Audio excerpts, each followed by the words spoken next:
Trump-Harris debate could change 2024 race. Democratic Vice President Kamala Harris and Republican U.S. presidential nominee Donald Trump meet for the first time on Tuesday night in their sole debate, which could decide their White House race. Just 8 weeks before the November 5 election, the nationally broadcast debate begins at 9 p.m. Eastern Time, 1 o'clock GMT on Wednesday. Some states will begin early voting in the coming days in a close contest. The meeting is crucial for Harris, as surveys suggest that more than a quarter of prospective voters don't know enough about her, unlike the former president. Harris, a career prosecutor, may use the discussion to argue against Trump, whose felony convictions, public support for January 6, 2021, Capitol attack backers, and frequent lies provide fertile material. Trump and his allies have insulted Harris with racist and misogynistic remarks in recent weeks, but this will be their first meeting. The Vanderbilt University professor and presidential politics specialist John Geer says a similar outburst on stage might turn off undecided voters. Harris anticipates it. "Donald Trump has a terrible problem with the truth," she said in an X post Tuesday morning, echoed in crowd size. A campaign video featuring former President Barack Obama mocking Trump's phony claims about crowd sizes at his appearances. Harris would discuss the economy and her food and housing price reduction ideas, her campaign advisors said.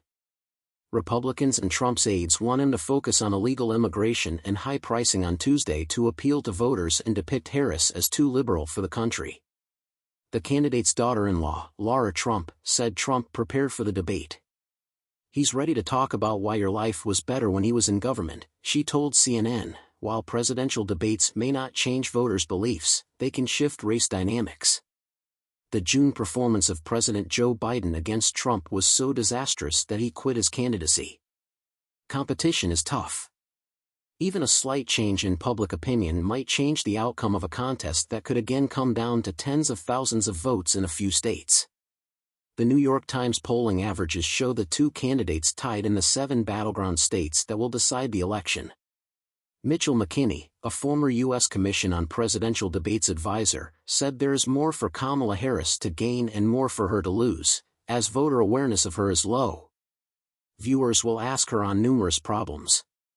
However, her performance versus Trump would be crucial. Trump, however, is well defined. "You're either for him or against him now," McKinney said. ABC News will host the 90-minute debate at Philadelphia's National Constitution Center. Campaigns agreed to no live audience and muffled microphones when candidates aren't speaking. Harris has been practicing on a stage with lights in Pittsburgh since Thursday to simulate the debate. Trump has relied on informal chats with advisors, campaign appearances, and media interviews to prepare for Tuesday, with former Democratic Congresswoman Tulsi Gabbard, who had a memorable hostile exchange with Harris in a 2019 Democratic presidential debate, offering advice. Gabbard told reporters Trump will treat Harris like any other opponent. "President Trump respects women and doesn't need to be patronizing or speak to them differently than males," she remarked. He's comparing Kamala Harris's record to his success. While any personal conflict will receive attention, the two adversaries may fight over multiple significant subjects. A Harris campaign official claimed the vice president will attack Trump on abortion and call him unfit to lead. Since 2022, when 3 Trump appointees on the U.S. Supreme Court erased a nationwide right to abortion in a controversial ruling, Harris and Democrats have focused on abortion. Harris has also tried to link Trump to Project 2025, a Heritage Foundation plan to extend presidential power, eliminate environmental restrictions, and ban abortion medication shipping over state lines. Abortion language has changed while Trump distances himself from Project 2025, even though several of his previous advisors drafted recommendations. Trump will blame Harris for the Biden administration's immigration policies, which led to record migrant crossings before executive measures curtailed them. He will likely stress Harris's past support for left-wing positions like banning fracking, painting her as a flip-flopper or an extreme leftist.